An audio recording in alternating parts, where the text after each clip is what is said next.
Hello everyone, welcome back to my channel Priya vlogs. So ತುಂಬ ದಿನ ಆಯಿತು ವಿಡಿಯೋ ಪೋಸ್ಟ್ ಮಾಡಿ. ಆ್ಯಂಡ್ ನನ್ನ ಪ್ರೆಗ್ನೆನ್ಸಿ ಆ್ಯಂಡ್ ಪೋಸ್ಟ್ ಪಾರ್ಟಮ್ ಜರ್ನಿಯಲ್ಲಿರೋದ್ರಿಂದ ವೀಡಿಯೋಸ್ ಶೂಟ್ ಮಾಡೋಕ್ಕಾಗಿರಲಿಲ್ಲ. ಸೊ ಹಿಯರ್ ಆನ್ವರ್ಡ್ಸ್ ನಿಮಗೆ ರೆಗ್ಯುಲರಾಗಿ ವೀಡಿಯೋಸ್ ಎಲ್ಲ ಅಪ್ಲೋಡ್ ಮಾಡ್ತಿರ್ತೀನಿ.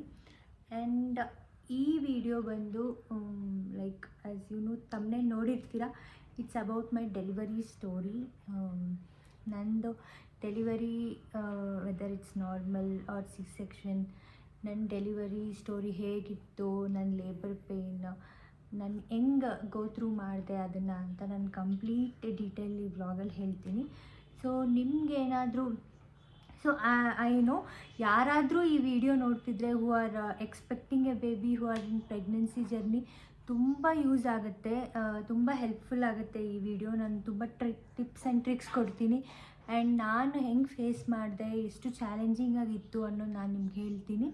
ಸೊ ವಿಡಿಯೋ ಸ್ಕಿಪ್ ಮಾಡ್ದಿರಾ ಎಂಡ್ವರೆಗೂ ನೋಡಿ, ಓಕೆ?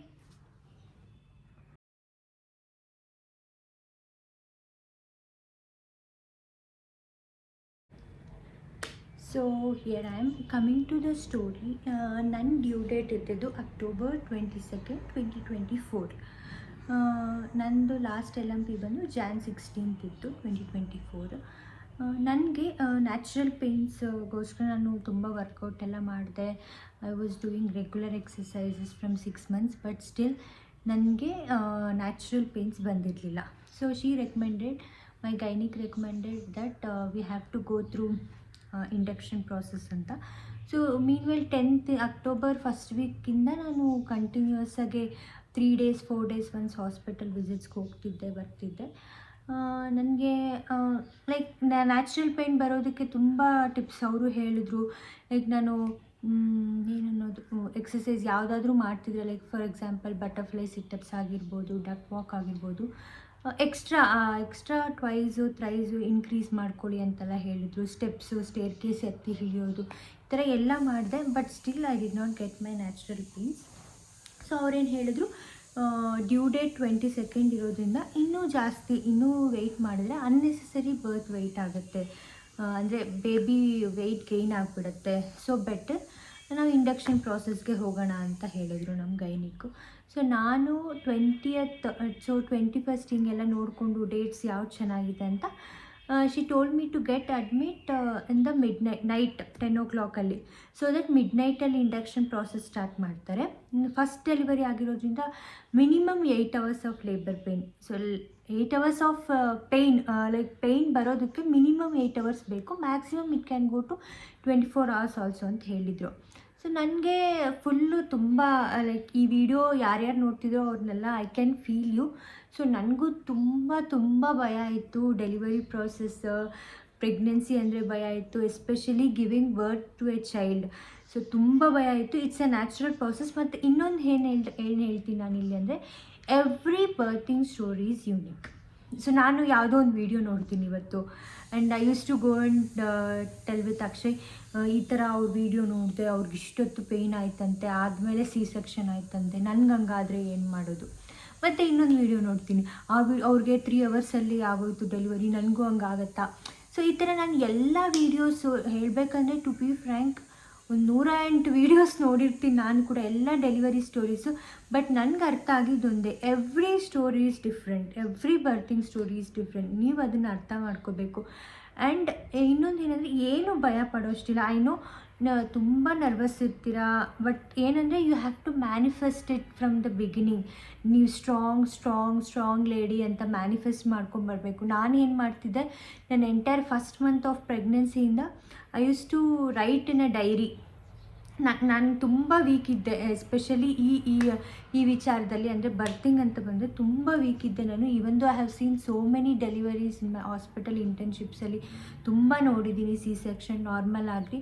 ಬಟ್ ಸ್ಟಿಲ್ ನನಗೆ ತುಂಬ ಭಯ ಇತ್ತು. ನಾನೇನು ಮಾಡಿದೆ, ಒಂದು ಡೈರಿಯಲ್ಲಿ I use to manifest, like ನನಗೆ ಬೇಬಿ ಹೆಲ್ತಿಯಾಗಿರಬೇಕು, ನಾನು ಸ್ಟ್ರಾಂಗ್ ಆಗಿರಬೇಕು, ಆ ಡೆಲಿವರಿ ಪ್ರಾಸೆಸ್ನ ಆ ಕೇಪಬಿಲಿಟಿ ನನಗೆ ಬರಬೇಕು ಅಂತ ನಾನು ಮ್ಯಾನಿಫೆಸ್ಟ್ ಮಾಡ್ತಾ ಇದ್ದೆ. ಆ್ಯಂಡ್ ಎವ್ರಿ ಡೇ ನೈಟು ನಮ್ಮ ಹಸ್ಬೆಂಡ್ ಹತ್ರ ಹೇಳ್ತಾ ಇದ್ದಿದ್ದು ಒಂದೇ, ನನಗೆ ಚೆನ್ನಾಗಾಗತ್ತಲ್ವಾ, ನಮ್ಮ ಬೇಬಿ ಹೆಲ್ತಿಯಾಗಿರ್ತೀನಿ, ನಾನು ಚೆನ್ನಾಗಿರ್ತೀನಲ್ವಾ, ನನಗೆ ಭಯ ಆಗುತ್ತೆ, ಧೈರ್ಯ ಬರುತ್ತಾ ಇಲ್ವಾ ಅಂತ ಎವ್ರಿ ಡೇ ಡೈರಿ ಬರ್ಕೊತಿದ್ದೆ. ಆ್ಯಂಡ್ ಇಲ್ಲಿ ನಮ್ಮ ಮಮ್ಮಿ ಹತ್ರ ಹೇಳ್ತಿದ್ದೆ, ಅಲ್ಲಿ ನಮ್ಮ ಅತ್ತೆ ಹತ್ರ ಕೂಡ ಹೇಳ್ಕೊಂಡು ಒಂದೊಂದು ಸರಿ ಒಂದೊಂದು ವೀಡಿಯೋ ನೋಡಿದ್ರೆ ಅಳ್ಬಿಡ್ತಿದ್ದೆ. ಲೈಕ್ ಲಿಟ್ರಲಿ ನನ್ನ 9th ಮಂತ್ ಆಫ್ ಪ್ರೆಗ್ನೆನ್ಸಿಯಲ್ಲಿ ವೀಡಿಯೋಸ್ ನೋಡ್ಕೊಂಡು ಹತ್ಕೊತಿದ್ದೆ.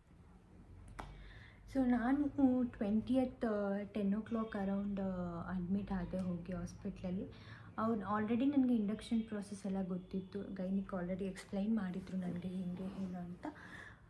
ಹೋದಾಗ 10 o'clock ಹೋದಾಗ ಎಲ್ಲ ರೋಟೀನ್ ಚೆಕಪ್ ಮಾಡಿದ್ರು. ರೋಟೀನ್ ಅದು ಕನ್ಸರ್ಟ್ ಫಾರ್ಮ್ ಎಲ್ಲ ಇರುತ್ತೆ, ಕನ್ಸರ್ಟ್ ಫಾರ್ಮೆಲ್ಲ ಸೈನ್ ಮಾಡಿಸ್ಕೊಂಡ್ರು. ಆ್ಯಂಡ್ ಅರೌಂಡ್ 11:30 ಹಂಗೆ ನನಗೆ ಇಂಡ್ಯೂಸ್ ಮಾಡಿದ್ರು. ಲೈಕ್ ಜೆಲ್ ಬರುತ್ತೆ, so they will induce through ವೆಜೈನಲ್ಲಿ ಇಂಡ್ಯೂಸ್ ಮಾಡ್ತಾರೆ. ಆಗ ಒಂದು ಗೈನಿಕ್ ಇದ್ದರು, ಅವರು ಲೈಕ್ ಅವರು ಅಂದರೆ ಶಿಫ್ಟ್ ಆಗ್ತಾ ಇರ್ತಾರಂತೆ ಆ ಡಾಕ್ಟರು, ಪರ್ಟಿಕ್ಯುಲರ್ಲಿ ಆ ಹಾಸ್ಪಿಟ್ಲ್ಗೆ ಅವರೆಲ್ಲ. ಸೊ ಬೇರೆ ಬೇರೆ ಹಾಸ್ಪಿಟಲ್ಸ್ಗೆ ಹೋಗ್ತಿರ್ತಾರೆ ಪರ್ ಡೇ.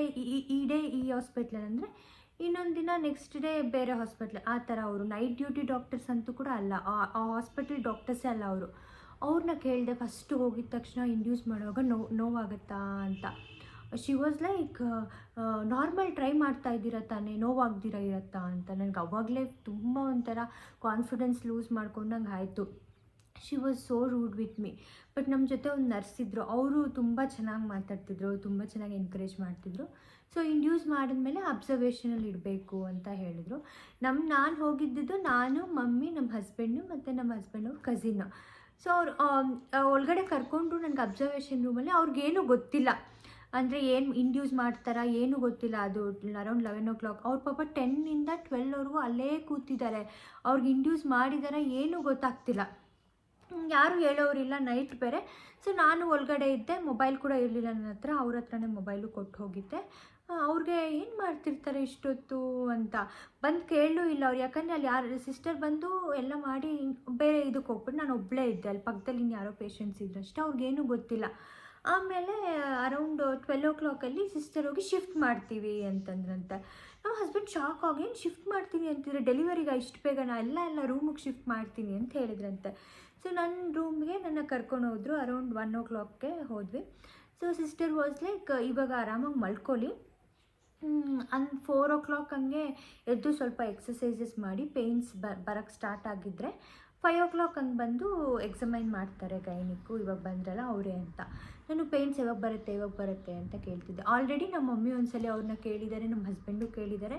ಸೊ ಅವ್ರೇನಂದರೆ, ನಮ್ಮ ಮಮ್ಮಿಗೆ ಇನ್ನು ಅಮ್ಮ ಫಸ್ಟು 3 PM ಆಗ್ಬೋದು ಮಧ್ಯಾಹ್ನ. ಮಮ್ಮಿ 3 PM ಅಷ್ಟು ಲೇಟ್ ಆಗುತ್ತಾ ಅಂದರೆ, ಇಲ್ಲ 11 ಕೂಡ ಆಗಿಬಿಡ್ಬೋದು ಅಂತ ಹೇಳಿದ್ದಾರೆ. ಬಟ್ ನಮ್ಮ ಹಸ್ಬೆಂಡ್ಗೆ ಹೇಳಿದ್ದಾರೆ, ನಾಳೆ ಸಾಯಂಕಾಲ ಹಂಗೆ ಆಗ್ಬೋದು ಇದು, ಯಾಕೆಂದರೆ ಫಸ್ಟ್ ಡೆಲಿವರಿ ಅಲ್ಲ, ಆಬ್ವಿಯಸ್ಲಿ ತೊಗೊಳತ್ತೆ, ಇನ್ನೊಂದು ನ್ಯಾಚುರಲ್ ಪೇಯ್ನ್ ಬಂದಿಲ್ಲ, ಸೊ ಇಂಡ್ಯೂಸ್ ಮಾಡಿದ್ದೀವಿ, ಟೈಮ್ ತೊಗೊಳುತ್ತೆ, so no need to worry ಅಂತಂದರು. ಬಟ್ ಅವ್ರು ಹೇಳಿ ನನ್ನ ಹೋಗಿ ರೆಸ್ಟ್ ಮಾಡಿ ಅಂದರೆ ಯಾರಿಗೆ ನಿದ್ದೆ ಬರುತ್ತೆ ಆ ಟೈಮಲ್ಲಿ, ತುಂಬ ಟೆನ್ಷನ್ ಇರುತ್ತೆ. ಸೊ ನಾವು ತಗೊಂಡಿದ್ದ ರೂಮಲ್ಲಿ ಎಕ್ಸ್ಟ್ರಾ ಒಂದು ಬೆಡ್ ಇತ್ತು. ಸೊ ಮಮ್ಮಿ ಅಲ್ಲಿದ್ದರು, ನಮ್ಮ ಹಸ್ಬೆಂಡು ಅವರು ಸ್ವಲ್ಪ ಹೊತ್ತು ಅರೌಂಡ್ 2ವರೆಗೂ ನನ್ನ ಜೊತೆನೇ ಇದ್ದರು. ಮತ್ತು ನನಗೇನಾದರೂ ತಿನ್ನೋದಕ್ಕೆ ಬೇಕು ಅಂತ ಕಾಫಿ ಅದು ಬಿಸ್ಕೆಟು ಎಲ್ಲ ತಂದುಕೊಟ್ರು. ಮತ್ತು ನಮ್ಮ ಹಸ್ಬೆಂಡ್ ಅವ್ರ ಕಸಿನ್ ಇರೋದ್ರಿಂದ ಕೆಳಗಡೆ ಇದ್ದರು, ಅವರು ರಿಸೆಪ್ಷನ್ ಕೆಳಗಡೆ ಹೋಗಿದ್ದರು.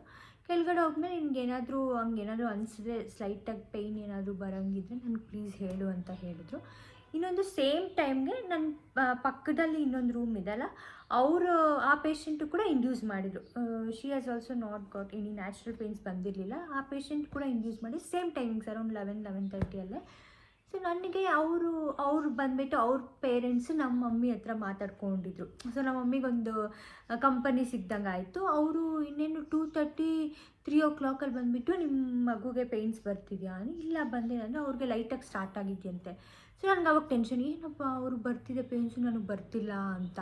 ಮತ್ತು ನಾನೊಂದು 4-4:30 ಆಯಿತು, ನನಗೇನೋ ಒಂಥರ ಅನಿಸ್ದಂಗೆ ಆಯಿತು. ಅದೇನು ನಾನು ನಿಜವಾಗ್ಲೂ ಪೇಯ್ನ್ ಸ್ಟಾರ್ಟ್ ಆಯಿತಾ ಇಲ್ವಾ ಗೊತ್ತಿಲ್ಲ, ಏನಾದರೂ ಅವ್ರಿಗೆ ಸ್ಟಾರ್ಟ್ ಆಯ್ತು ಅಂತ ನಾನು ಹಂಗೆ ಫೀಲ್ ಮಾಡ್ಕೊಂಡೇನೋ ಗೊತ್ತಿಲ್ಲ, ನನಗೇನೋ ಆಗ್ತಾಯಿದೆ ಹಂಗೆ. ನಮ್ಮ ಮಮ್ಮಿಗೆ ಹೇಳಿದೆ, ನಮ್ಮ ಮಮ್ಮಿ ಹೌದಾ ಸರಿ ಆಯಿತು ಅಂತ. ಅಮ್ಮನೂ ವಾಕ್ ಮಾಡೋಣ ಅಂತಂದರೆ ವಾಕ್ ಮಾಡಿದೆ. ಅಷ್ಟೊತ್ತಿಗೆ ಅಕ್ಷಯ್ ಕೂಡ ಕಾಲ್ ಮಾಡಿದ್ದ, ಮೇಲೆ ಬಂದುಬಿಟ್ಟ 4-4:30. ಸರಿ ವಾಕ್ ಮಾಡೋಣ ಅಂತಂದ್ಬಿಟ್ಟು ವಾಕ್ ಮಾಡಿಕೊಂಡು, ನನಗೆ ಡಕ್ ವಾಕು, ಸ್ಕ್ವಾಟ್ಸು ಎಲ್ಲ ತುಂಬ ಫೆಮಿಲಿಯರ್ ಆಗಿದ್ದೆ, ಪ್ರೆಗ್ನೆನ್ಸಿ ಜರ್ನಿ ಫುಲ್ ಮಾಡಿದ್ದೀನಿ ಅದೆಲ್ಲ. ಸೊ ನಾನು ಎಲ್ಲ ಎಕ್ಸಸೈಸ್ ಮಾಡ್ಕೊಂಡಿದ್ದೆ.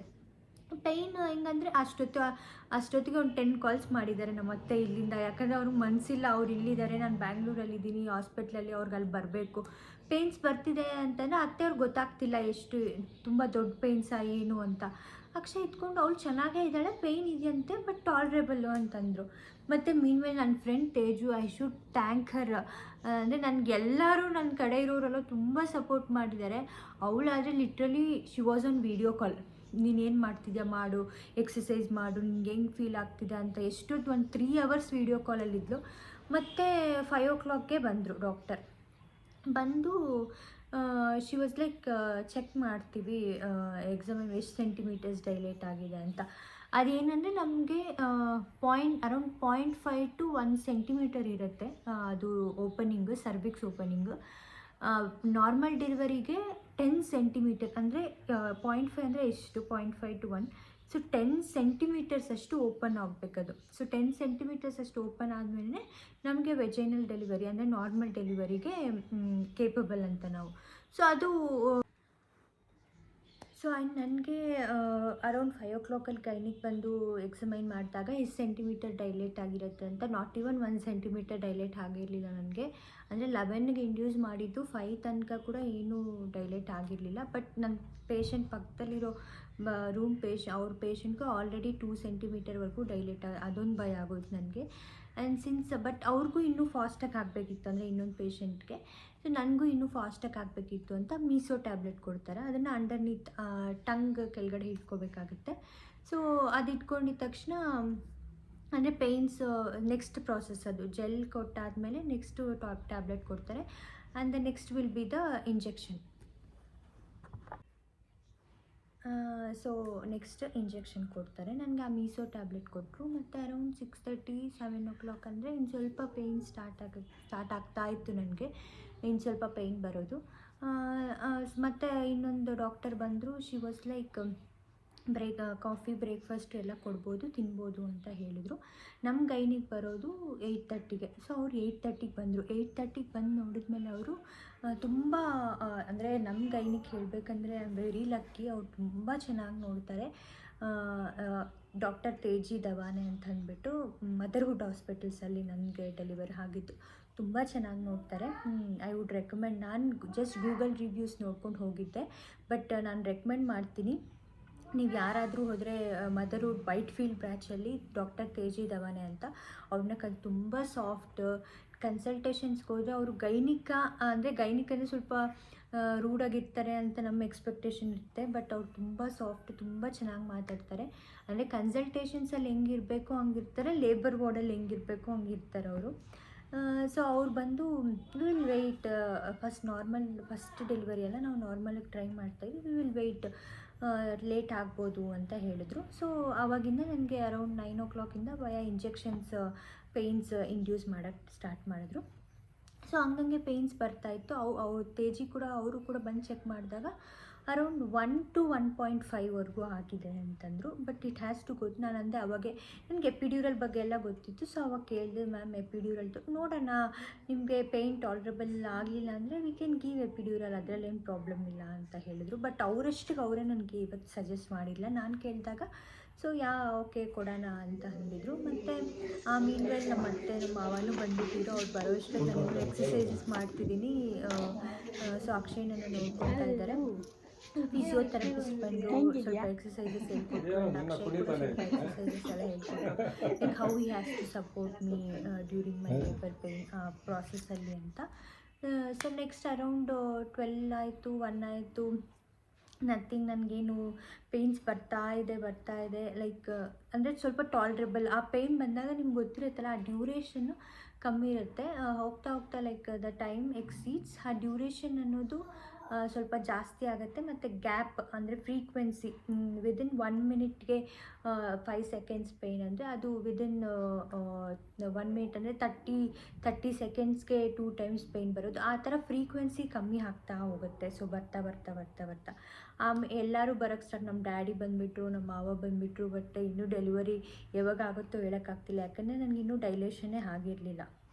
ಆ್ಯಂಡ್ ಮತ್ತು ನೆಕ್ಸ್ಟ್ ನೆಕ್ಸ್ಟ್ ಡಾಕ್ಟರ್ ಬಂದು ನೋಡಿದ್ರು, ಡೋಸಸ್ ಇನ್ಕ್ರೀಸ್ ಮಾಡ್ತಾ ಇರ್ತಾರೆ ಇಂಜೆಕ್ಷನ್ಸ್. ಬಂದು ನೋಡಿದಾಗ ಅರೌಂಡ್ 1:30 ನಮ್ಮ ಡಾಕ್ಟ್ರು ಬಂದಾಗ I had good labour pains. ಅಂದರೆ ಸ್ವಲ್ಪ ಸ್ಟ್ರಾಂಗಾಗೇ ಬರ್ತಿತ್ತು, ಬಟ್ ಐ ಕ್ಯಾನ್ ಟಾಲ್ರೇಬಲ್. ಅಕ್ಷಯ್ ಇದ್ರ ಪಕ್ಕದಲ್ಲಿ, ಮಮ್ಮಿ ಇದ್ದರು, ಅತ್ತೆ ಇದ್ದರು. ಬಂದಾಗ ಜಸ್ಟ್ ನಾನು ಇನ್ನೊಂದು ಬ್ರೀತಿಂಗ್ ಎಕ್ಸಸೈಸಸ್ ತುಂಬ ಪ್ರಾಕ್ಟೀಸ್ ಮಾಡಿದ್ದೆ. ಅಂದರೆ ಬ್ರೀತ್ ಇನ್ ಬ್ರೀತ್ ಔಟು ಜಸ್ಟ್ 2 4 6 ಅದು 2 ಸೆಕೆಂಡ್ಸ್ ಬ್ರೀತ್ ಇನ್ ಮಾಡಬೇಕು, 4 ಸೆಕೆಂಡ್ಸ್ ಹೋಲ್ಡ್ ಮಾಡಬೇಕು, 6 ಸೆಕೆಂಡ್ಸಲ್ಲಿ ಈ ಥರ. ಸೊ ಈ ಥರ ಎಕ್ಸಸೈಸಸ್ ಬ್ರೀತ್ ಇನ್ ಬ್ರೀತ್ ಔಟ್ ನಾನು ತುಂಬ ಪ್ರಾಕ್ಟೀಸ್ ಮಾಡಿದ್ದೆ. ಲೇಬರ್ ಪೇಯ್ನ್ ಬಂದಾಗ ನಾನು ಆ್ಯಂಡ್ ಆ ಬ್ರೀತಿಂಗ್ ಎಕ್ಸಸೈಸಸ್ ಅಂತೂ ನಂಗೆ ತುಂಬಾ ಹೆಲ್ಪ್ ಆಗ್ತಿತ್ತು. ಆ್ಯಂಡ್ ಆ್ಯಕ್ಚುಲಿ ಹೇಳ್ಬೇಕಂದ್ರೆ ವೀಡಿಯೋ ಕ್ಲಿಪ್ಪಿಂಗ್ಸ್ ಏನೂ ಮಾಡಿಲ್ಲ ಅಷ್ಟು, ಬಟ್ ಸ್ವಲ್ಪ ಕ್ಲಿಪ್ಪಿಂಗ್ಸ್ ನಮ್ಮ ಅತ್ತೆಯವರು ಶೂಟ್ ಮಾಡಿದ್ದಾರೆ. ಸೊ ಅದನ್ನು ಇಲ್ಲಿ ಸೈಡಲ್ಲಿ ಅಟ್ಯಾಚ್ ಮಾಡ್ತೀನಿ ನೋಡಿ. ಆ್ಯಂಡ್ ಅರೌಂಡ್ 2 o'clock ಮತ್ತೆ ನನ್ನ ಗೈನಿಗೆ ಬಂದರು. ಚೆಕ್ ಮಾಡಿದಾಗ ಆ ಪ್ರಾಸೆಸ್ ಏನಿಲ್ಲ. ಶಿ ವಾಸ್ ಲೈಕ್, ಏನು ಇಷ್ಟು ಪೇಯ್ನ್ಸ್ ಬರ್ತಿದೆ ಅಲ್ವಾ, ಮಾರ್ನಿಂಗ್ ಇಷ್ಟು ಪೇಯ್ನ್ಸ್ ಇತ್ತು, ಇವಾಗ ಏನೂ ಇಲ್ಲ ಅಂತ. ಮತ್ತು ಐ ವಿ ಲೈನ್ ಚೆಕ್ ಮಾಡಿದ್ರು. So I V line check ಮಾಡಿದಾಗ ಅದು ಪಾಸೇ ಆಗ್ತಿರ್ಲಿಲ್ಲ ನನಗೆ. ಸೊ ನನಗೆ ಮತ್ತೆ ಕೇಳಿದ್ರು ಪೇಯ್ನ್ಸ್ ಇದೆ ಅಂದರೆ, ನಾನು ವಾಸ್ ಲೈಕ್ ನನಗೆ ಪೇಯ್ನ್ಸ್ ಇಲ್ಲ. ಅವ್ರಿಗೆ ಶಾಕ್ ಆಯಿತು, ಪೇಯ್ನ್ಸ್ ಇಲ್ಲ ಅಂತಿದ್ದಾರೆ ಅಂತ, ಏನು ಪ್ರೋಗ್ರೆಸ್ಸೇ ಇಲ್ಲ, ಪೇಯ್ನೂ ಇಲ್ಲ ಅಂತಂದರೆ. ಮತ್ತು ಆ ಫುಲ್ ಐ ವಿ ಲೈನ್ ಅದು ಕೊಟ್ಟಿರೋ, ನಾನು ಡ್ರಿಪ್ಸ್ ಕೊಟ್ಟಿರೋ ಬಾಟಲೇ ಚೇಂಜ್ ಮಾಡಿಬಿಟ್ರು. ಯಾಕೆ ಪೇಯ್ನ್ಸ್ ಬರ್ತಿಲ್ಲ ಏನೋ ಅಂತ. ನನಗೆ ಪೇಯ್ನ್ ಬಂದಿಲ್ಲ ಅಂದರೆ ಇನ್ನೂ ಖುಷಿ, ಆರಾಮಾಗಿದ್ದೀನಿ. ನಮ್ಮಮ್ಮ ಅವ್ರಿಗೆಲ್ಲ ಯಾಕೆ ಇನ್ನೂ ದೊಡ್ಡ ನೋವು ಬರ್ತಿಲ್ಲ ಅಂತ ಕೇಳ್ತಾ ಇದ್ದಾರೆ. ಅತ್ತೆ ಕೂಡ ನಮ್ಮ ಜೊತೆನೇ ಇದ್ದರು. ಆ್ಯಂಡ್ ನಮ್ಮ ಡ್ಯಾಡಿ, ನಮ್ಮ ಫಾದರ್ ಇನ್ ಲಾ ಅವ್ರನ್ನ ಕಳಿಸ್ಬಿಟ್ವಿ, ಇನ್ನೂ ಲೇಟ್ ಆಗುತ್ತೆ ನೀವು ಹೋಗಿ ಅಂತ. ನಾನೇ ಫೋರ್ಸ್ ಮಾಡಿ ಯಾವಾಗ ಆಗುತ್ತೋ ಏನೋ. ಮತ್ತು ಅಷ್ಟೊತ್ತಿಗೆ ಐ ಲಾಸ್ಟ್ ಮೈ ಹೋಪ್, ಇನ್ನಷ್ಟೇ ನಾರ್ಮಲ್ ಡೆಲಿವರಿ ಆಗಲ್ಲ ನನಗೆ. ಯಾಕಂದರೆ ನೈಟ್ 11:30 ಇಂಡ್ಯೂಸ್ ಮಾಡಿದ್ದು. ಸೊ 3ವರೆಗೂ ಕೂಡ ನನಗೇನು ದೊಡ್ಡ ಪ್ರೋಗ್ರೆಸ್ ಇಲ್ಲ. ಆ್ಯಂಡ್ ಪಕ್ಕದಲ್ಲಿ ಇನ್ನೊಂದು ಪೇಷಂಟ್ಗೆ ಆಲ್ರೆಡಿ ಅವ್ರಿಗೆ ಪೇಯ್ನ್ಸ್ ಎಲ್ಲ ಬಂದುಬಿಟ್ಟಿದೆ. 5 ಸೆಂಟಿಮೀಟರ್ವರೆಗೂ ಡೈಲೇಟ್ ಆಗಿದೆ. ಸೊ 5 ಸೆಂಟಿಮೀಟರ್ ಡೈಲೇಟ್ ಆದರೆ ಅವ್ರನ್ನ ಕೆಳಗಡೆ ಅಬ್ಸರ್ವೇಷನ್ ರೂಮಿಗೆ ಕರ್ಕೊಂಡು ಹೋಗ್ತಾರೆ. ಮತ್ತು ಪಕ್ಕದಲ್ಲೇ ಲೇಬರ್ ವಾರ್ಡ್, ನಮ್ಮ ವಾರ್ಡಿಗೆ ಬಿಡೋಲ್ಲ. ನಾನು ಅಷ್ಟೇ, ನನಗೆ ಹೋಪ್ ಕಳೆದೋಯ್ತು, ಇನ್ನು ಆಗಲ್ಲ ನನಗೆ ನಾರ್ಮಲ್ ಡೆಲಿವರಿ ಅಂತ. ಬಟ್ ಸ್ಟಿಲ್ ಆ ಟೈಮಲ್ಲಿ ನಮಗೆ ನಮ್ಮ ಅತ್ತೆಯವರಾಗಲಿ ತುಂಬ ಸಪೋರ್ಟ್ ಮಾಡಿದ್ರು, ಅಮ್ಮ ಆಗಲಿ, ಇಲ್ಲ ಆಗುತ್ತೆ. ಆ್ಯಂಡ್ ಎಸ್ಪೆಷಲಿ ಡಾಕ್ಟರ್ ಅವರಂತೂ ಅವ್ರು ಏನು ಹೇಳಿದ್ರು, ವೆಯ್ಟ್ ಮಾಡೋಣ, 6 ಆಗ್ಬೋದು, 7 ಆಗ್ಬೋದು, ವೆಯ್ಟ್ ಮಾಡೋಣ, ಬಟ್ ನಾರ್ಮಲ್ಲೇ ಆಗುತ್ತೆ, ನೀವೇನು ಭಯ ಪಡೋಷ್ಟು. ನಾನು ಕೇಳಿದೆ, ನನಗೇನಿಲ್ಲ, ಇಷ್ಟು labour pain 24 hours 15 hours labour pain ಇದು ಮಾಡಿ ಮತ್ತೆ ಏನಾದರೂ ಸಿ ಸೆಕ್ಷನ್ಗೆ ಹೋದರೆ ಏನು ಅಂತ. ಸೊ ನನಗೆ ಈ ಥರ ಡೈಲಮಾ ಇತ್ತು. ಅವ್ರನ್ನ ಕೇಳಿದ್ದಕ್ಕೆ ಅವರು ಆ್ಯಸ್ ಯೂಶ್ವಲ್ ನಮ್ಗೆ ಗೊತ್ತಿರೋ ಪಾಯಿಂಟ್ಸೇ, ಲೈಕ್ ನಾರ್ಮಲ್ ಡೆಲಿವರಿ ಆದರೆ what are the benefits. So baby IQ ಆಗಲಿ, ಸ್ಟ್ರಾಂಗ್ ಆಗಲಿ, ಅವರು ಯಾಕಂದರೆ ನಾವು ಎಷ್ಟು ಪೇಯ್ನ್ ಆಚೆ ಅನುಭವಿಸ್ತಾ ಇತ್ತು, same baby will go through the same pain inside the home ಅಂತ ಹೇಳ್ತಾರೆ. ಸೊ ಅವ್ರು ಕೂಡ ನಾವು ಎಷ್ಟು ಫೈಟ್ ಮಾಡ್ತಿರ್ತೀವಿ, ಬೇಬಿ ಆಲ್ಸೋ ಇನ್ಸೈಡ್ ಅಷ್ಟೇ ಫೈಟ್ ಮಾಡ್ತಿರ್ತೇವೆ ಆಚೆ ಬರಬೇಕು ಅಂತ. ಸೊ ಆ ಟೈಮಲ್ಲಿ ಅವ್ರಿಗೆ ಕೇಪಬಿಲಿಟಿ, IQ ಆಗಲಿ, ಸ್ಟ್ರಾಂಗ್ ಅದೆಲ್ಲ ತುಂಬ ಇನ್ಕ್ರೀಸ್ ಆಗುತ್ತೆ. ಸೊ ಅದು ಗೊತ್ತಿರೋ ವಿಷಯನೇ.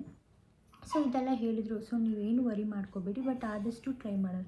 ಮತ್ತು ಮೀನ್ವೇಲ್ NST ಅಂದರೆ ಬೇಬಿ ಹಾರ್ಟ್ ಬೀಟ್ ಬಂದು ಚೆಕ್ ಮಾಡ್ತಾ ಇರ್ತಾರೆ ಅರೌಂಡ್ 1 hour 2 hours ಅಲ್ಲಿ. ಸೊ ಅದು ಕೂಡ ನಮಗೆ ಕೋಆಪ್ರೇಟ್ ಮಾಡಬೇಕು. ಬೇಬಿ ಹಾರ್ಟ್ ರೇಟ್ ಬಂದು ಡೌನ್ ಆಗಬಾರ್ದು. ಸೊ ಡೌನ್ ಆದರೆ ಲೈಕ್ ಎಮರ್ಜೆನ್ಸಿ ಸಿ ಸೆಕ್ಷನ್ ಕರ್ಕೊಂಡು ಹೋಗ್ಬಿಡ್ತಾರೆ. ಸೊ ನನಗೆ ಮತ್ತೆ ಅರೌಂಡ್ 11 o'clock ಒಂದು ಡಾಕ್ಟ್ರು ಬಂದು ಚೆಕ್ ಮಾಡಿದಾಗ ಸ್ವಲ್ಪ ನನಗೆ ವಾಟರ್ ಬ್ರೇಕ್ ಆದಂಗೆ ಅನಿಸ್ತಿತ್ತು. ನಮ್ಮ ಗೈನಿಗೂ ವಾಟರ್ ಬ್ರೇಕ್ ಕೂಡ ಆಗಿದೆ, ವೆರಿ ಗುಡ್, ಇಟ್ಸ್ ಫೈನ್ ಅಂತ ಹೇಳಿದರು. ಆಮೇಲೆ ಐ ವಿ ಲೈನ್ ಚೇಂಜ್ ಮಾಡಿದಾಗ ನನಗೆ 5 o'clock ಅರೌಂಡಲ್ಲಿ ತುಂಬ ಪೇಯ್ನ್ ಸ್ಟಾರ್ಟ್ ಆಯಿತು. ಲೈಕ್ ದಟ್ ವಾಸ್, ಇವಾಗ ಅರೌಂಡ್ 3ವರೆಗೂ ಕೂಡ ಅಂದರೆ ಟಾಲ್ರೇಬಲ್, ಬ್ರೀತಿಂಗ್ ಎಕ್ಸಸೈಸಲ್ಲಿ ಟಾಲ್ರೇಟ್ ಮಾಡ್ಕೊತಾ ಇದ್ದೆ. ಸೊ 5 o'clock ಆದಮೇಲೆ ಸ್ಟಾರ್ಟ್ ಆಗಿರೋ pains, it was very severe. ಅಂದರೆ ಮೈಲ್ಡ್, ಮಾಡ್ರೇಟ್, ಇಂಟೆನ್ಸ್ ಅಂತ ಡಿವೈಡ್ ಮಾಡ್ತಾರೆ ಪೇಯ್ನ್ಸಲ್ಲಿ. ನನಗೆ ಅವಾಗವರೆಗೂ ಮೈಲ್ಡ್ ಮಾಡ್ರೇಟ್ ಆಗಿದ್ದ ಪೇಯ್ನ್ಸು, ಅಂದರೆ ಮೈಲ್ಡ್ ಆಗಿದ್ದಿದ್ದ ಪೇಯ್ನ್ಸು ಮಾಡ್ರೇಟ್ ಆಗೋಕ್ಕೆ ಸ್ಟಾರ್ಟ್ ಆಯಿತು. ಸೊ ನಾನು ಬರ್ತಿಂಗ್ ಬಾಲ್ ಎಕ್ಸಸೈಸ್ ಮಾಡ್ತಿದ್ದೆ. ಸೊ ಬರ್ತಿಂಗ್ ಬಾಲ್ ನಾನು ನನ್ನ ಪ್ರೆಗ್ನೆನ್ಸಿ ಜರ್ನಿಯಲ್ಲೂ ಮಾಡಿದ್ದು, ಅಲ್ಲೂ ಕೂಡ ಬರ್ತಿಂಗ್ ಬಾಲ್ ಕೊಟ್ಟಿದ್ದರು, ನಾನೇ ತೊಗೊಂಡು ಎಕ್ಸಸೈಸ್ ಮಾಡ್ತಿದ್ದೆ. ಸೊ ನನಗೆ ಇಲ್ಲಿ ಮಲ್ಕೊಂಡಾಗ ಅದು ಪೇಯ್ನ್ ಹೆಂಗಿರುತ್ತೆ ಅಂತ ಎಕ್ಸ್ಪ್ಲೇನ್ ಮಾಡೋಕ್ಕಾಗಲ್ಲ, ಬಟ್ ಐ ಕ್ಯಾನ್ ಟೆಲ್ ಹೆಂಗಿತ್ತಿತ್ತಂದರೆ ಲೋವರ್ ಅಬ್ಡಾಮನಿಂದ ಸ್ಟಾರ್ಟ್ ಆಗಿ ಎಂಟೈರ್ ಬ್ಯಾಕ್ ಹೋಗಿ ಹಿಂಗೆ ಬರ್ತಿತ್ತು ಪೇಯ್ನು. ಸೊ ನಮ್ಮ ಹಸ್ಬೆಂಡ್ಗೂ ಒಂದು ಎಕ್ಸಸೈಸ್ ಹೇಳ್ಕೊಟ್ಟಿದ್ರು, ಏನಂದರೆ ಇಲ್ಲಿ lower back. So lower back ಹತ್ರ ವೆಸ್ಟಿಂಗ್ ಇಟ್ಕೊಂಡು ಪೇಯ್ನ್ ಬಂದಾಗ ಹಿಂಗೆ ಮಸಾಜ್ ಕೊಡಬೇಕು ಅವರು. ಸೊ ನಮಗೆ ಸಪೋರ್ಟ್, ಲಿಟ್ರಲಿ ಸಪೋರ್ಟ್ ಕೊಡಬೇಕು. ಆವಾಗ ಪೇಯ್ನ್ ಅನ್ನೋದು ಸ್ವಲ್ಪ ನಲಿಫೈ ಆಗುತ್ತೆ ಅಂತ, ಕಮ್ಮಿ ಆಗುತ್ತೆ ಹಿಂಗೆ ಮಾಡೋದ್ರಿಂದ ಮಸಾಜ್ ಅಂದರೆ ಬ್ಯಾಕ್ ಸಪೋರ್ಟ್ ಕೊಟ್ಟಂಗೆ. ನಾನು ಮಲ್ಕೊಂಡಿದ್ದೆ ನಾನು ಪೇಯ್ನ್ ಟಾಲರೇಟ್ ಮಾಡೋಕ್ಕಾಗ್ತಿಲ್ಲ, ಯಾಕಂದರೆ ಅವರು ಮಲ್ಕೊಂಡಿದ್ದು ಅವ್ರಿಗೆ ಎಕ್ಸಸೈಸ್ ಮಾಡೋಕ್ಕೆ ನನಗೆ ಸಪೋರ್ಟ್ ಕೊಡೋಕ್ಕಾಗ್ತಿಲ್ಲ. ಸೊ ನಾನೇನು ಮಾಡಿದೆ, ಬರ್ತಿಂಗ್ ಬಾಲ್ ಮೇಲೆ ಎಕ್ಸಸೈಸ್ ಅಂದರೆ ಪೇಯ್ನ್ ಬಂದಾಗ ಸುಮ್ಮನೆ ಇರ್ತಿದ್ದೆ, ಪೇಯ್ನ್ ಇದ್ದಿರುವಾಗ ಎಕ್ಸಸೈಸ್ ಮಾಡ್ತಿದ್ದೆ. ಅಂದರೆ 8 ಆಗಲಿ C ಆಗಲಿ ಈ ಥರ ಬರ್ತಿಂಗ್ ಬಾಲ್ ಎಕ್ಸಸೈಸ್ ಮಾಡ್ತೀವಲ್ಲ ಹಂಗೆ ಮಾಡ್ತಿದ್ದೆ. 5 o'clock ಸ್ಟಾರ್ಟ್ ಆಯಿತು, ಸ್ವಲ್ಪ ಇಂಟೆನ್ಸ್ ಆಗೋಕ್ಕೆ ಸ್ಟಾರ್ಟ್ ಆಯಿತು ಪೇಯ್ನು. ಈಗ ಒಂದು ಕಡೆ ನಮ್ಮ ಮಮ್ಮಿ, ಇನ್ನೊಂದು ಕಡೆ ನಮ್ಮ ಅತ್ತೆಯವರು, ಬ್ಯಾಕ್ ನಮ್ಮ ಹಸ್ಬೆಂಡ್. ಸೊ ಅವರು ಸೋಫಾ ಮೇಲೆ ಕೂತ್ಕೊಂಡಿದ್ದಾರೆ, ನಾನು ನಮ್ಮ ಹಸ್ಬೆಂಡ್ ಸೋಫಾ ಮೇಲೆ, ಈ ಥರ ಸೋಫಾ ಮೇಲೆ ಕೂತ್ಕೊಂಡಿದ್ದಾರೆ, ನಾನು ಬರ್ತಿಂಗ್ ಬಾಲ್ ಮೇಲೆ ಕೂತ್ಕೊಂಡಿದ್ದೀನಿ. ಆ ಕಡೆ ಅಮ್ಮ ಮತ್ತು ಮಮ್ಮಿ ಇಬ್ಬರು ನಿಂತ್ಕೊಂಡಿದ್ದಾರೆ.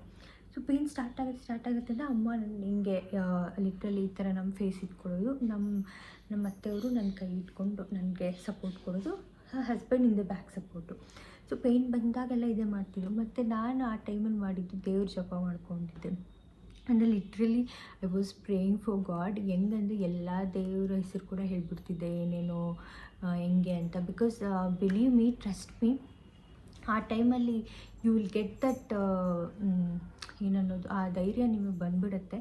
ಸೊ ಎಷ್ಟೇ ಪೇಯ್ನ್ ಗೋ ಥ್ರೂ ಆದರೂ ಕೂಡ ನಿಮಗೆ ಆ ಮದರ್ಹುಡ್ ಜರ್ನಿನ ಇದು ಮಾಡೋದಕ್ಕೆ I think god will give that power ಅಂತ ಹೇಳ್ಬೋದು. ಸೊ ನಾನು ಹೇಳೋದೇನೆಂದರೆ, ಬಿಲೀವ್ ಇನ್ ಗಾಡ್. ಸೊ ನಿಮ್ಮ ಬಾಡಿನ ನೀವು ಎಷ್ಟು ಟ್ರಸ್ಟ್ ಮಾಡ್ತೀರೋ ಅಷ್ಟೇ ದೇವ್ರನ್ನ ನಂಬಿ. ಆ ಟೈಮಲ್ಲಿ ನನಗೆ ಹೆಲ್ಪ್ ಮಾಡಿದ್ದಂತೂ ನಾನು ದೇವ್ರ ಜಪ ಎಲ್ಲ ದೇವ್ರನ್ನೂ ನೆನೆಸ್ಕೊಂಡ್ಬಿಡ್ತಿದ್ದೆ. ನಾನು ಪ್ರೆಗ್ನೆನ್ಸಿ ಜರ್ನಿಯಲ್ಲಿ ಏನೇನು ಓದ್ತಿದ್ದೆ, ಹನುಮಾನ್ ಚಾಲೀಸ ಆಗಿರಲಿ, ಗಾಯತ್ರಿ ಮಂತ್ರ ಎಲ್ಲ ಏನೇನು ಮಾಡ್ತಿದ್ದೆ, ಗರ್ಭವೃಕ್ಷ ಸ್ತೋತ್ರಮ್ಮು, ಇದೆಲ್ಲ ನಾನು ಬಾಯಲ್ಲಿ ಹೇಳ್ಕೊಳ್ಳೋದು, ಒಂದೊಂದು ದೇವ್ರ ಹೆಸ್ರು ಹೇಳ್ಕೊತಿದ್ದೆ. ಸೊ ಆ ಟೈಮಲ್ಲಿ ನನಗೆ ಅಂದರೆ ಭಯ ಅಂತಲ್ಲ, ನನಗೊಂದು ಒಂದು ದೇವ್ರನ್ನ ನೆನೆಸ್ಕೊಳ್ಳೋದ್ರಿಂದ ಒಂದು ಪಾಸಿಟಿವ್ ವೈಬ್ ಬರುತ್ತೆ ಅಂತ ಅಷ್ಟೇ. ಸೊ ಬಟ್ ನನಗಂತೂ ತುಂಬಾ ಬಂತು. ಆ್ಯಂಡ್ ಅದೇನು ಮೈಲ್ಡ್, ಮಾಡ್ರೇಟ್, ಸಿವಿಯರ್ ಅಂತ ಡಿಫ್ರೆನ್ಷಿಯೇಟ್ ಮಾಡಿದ್ರೆ ನನಗೆ ಆ ಟೈಮಲ್ಲಿ ಸಿವಿಯರ್ ಕಾಂಟ್ರಾಕ್ಷನ್ಸೇ ಇತ್ತು, ಫ್ರೀಕ್ವೆನ್ಸಿ ಕಮ್ಮಿ ಇತ್ತು. ಆ್ಯಂಡ್ ಬಂದು ನೋಡಿದಾಗ 5 ಸೆಂಟಿಮೀಟರ್ ಆಲ್ರೆಡಿ ಡೈಲೇಟ್ ಆಗಿತ್ತು. ನನ್ನ ಗೈನಿಗೆ ಬಂದು ಎಕ್ಸಾಮೈನ್ ಮಾಡಿದಾಗ ನಾನು ಅವ್ರಿಗೆ ಹೇಳಿದೆ, ನನ್ನ ಕೈಯಲ್ಲಿ ಅಷ್ಟೇ ಇನ್ನು ಎಪಿಡ್ಯೂರಲ್ ಕೊಡಿ ಅಂತ. ಎಪಿಡ್ಯೂರಲ್ ಈಸ್ ಸಮಥಿಂಗ್ ಅನೆಸ್ಥೀಷಿಯಾ, ಅದು ನಮ್ಮ ಕಾಂಟ್ರಾಕ್ಷನ್ಸ್ನ ಮಾಡುತ್ತೆ. ಬಟ್ ದೇ ಟೋಲ್ಡ್ ಮೀ, ನೀವೇನಾದರೂ ಇವಾಗ ಎಪಿಡ್ಯೂರಲ್ ತೊಗೊಂಡ್ರೆ ಎಲ್ಲ ಪ್ರಾಸೆಸ್ ಡಿಲೇ ಆಗುತ್ತೆ, ಅಂದರೆ ನಿಮಗೆ ಡೈಲೇಷನ್ ಡಿಲೇ ಆಗೋಗುತ್ತೆ. So better no for epidural. 5 centimetre ನೀವು ಇಷ್ಟೇ ತಡ್ಕೊಂಡ್ಬಿಟ್ಟಿದ್ದೀರಲ್ವ, so you can go through it ಅಂತ ಅಂದರು. ನನಗೆ ಬೇಡ, ನನಗೆ ಆಗ್ತಾಯಿಲ್ಲ. ನಾನು ಕೇಳಿದೆ, ಇಷ್ಟೇ ಇರುತ್ತಾ ನನ್ನ ಪೇಯ್ನು, ಇನ್ನೂ ಜಾಸ್ತಿ ಆಗುತ್ತಾ ಅಂತ. ಅವರು ಇನ್ನೂ ಜಾಸ್ತಿ ಆಗುತ್ತೆ ಅಂದರೆ ನನಗೆ ಇನ್ನೂ ಭಯ ಆಗೋಯಿತು, ನನಗೆ ಆಗುತ್ತೋ ಇಲ್ವೋ, ಏನು ಮಾಡೋದು ಅಂತ. ಅಂದರೆ ನಾನು ಬಟ್ ಮನಸ್ಸಲ್ಲಿತ್ತು ಐ ಕ್ಯಾನ್ ಹ್ಯಾಂಡಲ್ ಇಟ್ ಅಂತ. ಬಟ್ ಸ್ಟಿಲ್ ನಾನು ಇನ್ನೂ ಜಾಸ್ತಿ ಆದರೆ ಏನು ಮಾಡೋದು, ತಡ್ಕೊಳಕ್ಕಾಗಲ್ಲ ಅಂತ. ಮತ್ತು ಇನ್ನೊಂದು, ಅಲ್ಲಿ ನೈಟ್ ಡ್ಯೂಟಿಯಲ್ಲಿ ಒಬ್ಬರು ನರ್ಸ್ ಬಂದಿದ್ದರು. ಅವ್ರು ಬಂದ್ಬಿಟ್ಟು ನನ್ನ ಆಕ್ಸ್ಫರ್ಡಲ್ಲಿ ಓದ್ತಿರೋವಾಗ ನರ್ಸಿಂಗ್ ಸ್ಟೂಡೆಂಟ್ ಅವರು, ನಮ್ಮ ಹಾಸ್ಟೆಲಲ್ಲೇ ಇದ್ದರು. ನಾನು ಅವ್ರನ್ನ ನೋಡಿದ್ದೀನಿ. ಸೊ ಜಸ್ಟ್ ಒಂದು ನೋಡಿ ತುಂಬ ವರ್ಷ ಆಗುತ್ತೆ, ಆಲ್ಮೋಸ್ಟ್ 6 years ಆಯಿತು. ಸೊ ನಾನು ಹೇಳಿದೆ, ನೀವು ಈ ಥರ ಆಕ್ಸ್ಫರ್ಡಲ್ಲಿ ಹಾಸ್ಟೆಲ್ ಇದ್ರಲ್ಲ, ನೀವು ನರ್ಸಿಂಗ್ ಸ್ಟೂಡೆಂಟ್ ಅಲ್ಲ ಅಂದರೆ ಅವರು ಹೌದು ನಾನು ಅಂತಂದರು. ಅವರು ಅಷ್ಟೇ ತುಂಬ ನನ್ನ ಜೊತೆನೇ ಇದ್ಬಿಟ್ಟು ಬೇರೆ ಪೇಷಂಟ್ಸ್ಗಿಂತ ನನ್ನೇ ಸ್ವಲ್ಪ ಕೇರ್ ಮಾಡೋದು ಅಂತ. ಅವರು ಅಷ್ಟೇ, ನಿನಗೆ ಗೊತ್ತಲ್ಲ ಪ್ರೋಸ್ ಆ್ಯಂಡ್ ಕಾನ್ಸ್, ಅಂದರೆ ಕಾನ್ಸ್ ಎಲ್ಲ ಗೊತ್ತಲ್ಲ ಎಪಿಡ್ಯೂರಲ್ದು, ಏನಕ್ಕೆ ಬೇಡ ಎಪಿಡ್ಯೂರಲ್, ಏನು ಬೇಡ, ಯು ಕ್ಯಾನ್ ಹ್ಯಾಂಡಲ್ ಅಂತ. ಅವಳು ತುಂಬಾ ನನಗೆ ಹೆಲ್ಪ್ ಮಾಡಿದ್ಲು, ಬೇಡ ಅಂತ. ಆ್ಯಂಡ್ ಮ್ಯಾಮ್ ಅಂದರೆ ನನ್ನ ಡಾಕ್ಟರ್ ಬಂದಿರಲಿಲ್ಲ, ಬೇರೆ ಗೈನಿಗೆ ಬಂದಿದ್ದಿದ್ದು. ಸೊ ಅವರು ಯೋಚನೆ ಮಾಡಿ ಹೇಳಿ, ನಾನಾದರೆ ಸಜೆಸ್ಟ್ ಮಾಡಲ್ಲ ಈ ಟೈಮಲ್ಲಿ. ಆಲ್ರೆಡಿ 5 ಸೆಂಟಿಮೀಟರ್ ಅಂದರೆ 4 ಸೆಂಟಿಮೀಟರ್ ಡೈಲೇಷನ್ ಆಗೋವರೆಗೂ ಎಪಿಡ್ಯೂರಲ್ ಕೊಡ್ತೀವಿ ಅಂತ ಅಂದಿದ್ರು. 5 ಅಂದ್ರೂ ಮೇ ಬಿ ಕೊಡ್ತಿದ್ರೋ ಏನೋ. ಮತ್ತು ನನಗೆ ಇವಳು ನರ್ಸ್ ಇದ್ಲಲ್ಲ, ಅವಳು ಕೂಡ ಸ್ವಲ್ಪ ಅಂದರೆ ಸ್ವಲ್ಪ ಹೋಪ್ ಕೊಡೋದ್ರಿಂದ ನಾನು ಓಕೆ ಫೈನ್ ಅಂತ ಅಂದ್ಕೊಂಡು, ಓಕೆ ಹೆಂಗಿರುತ್ತೋ ನೋಡೋಣ. But severe. ಆ್ಯಂಡ್ ಈ ವಿಡಿಯೋ ಇಲ್ಲಿಗೆ ಎಂಡ್ ಮಾಡಿದ್ದೀನಿ. ನೆಕ್ಸ್ಟ್ ಏನಾಯಿತು ಅಂತ ನೋಡಬೇಕಂದ್ರೆ please do watch part 2. Bye.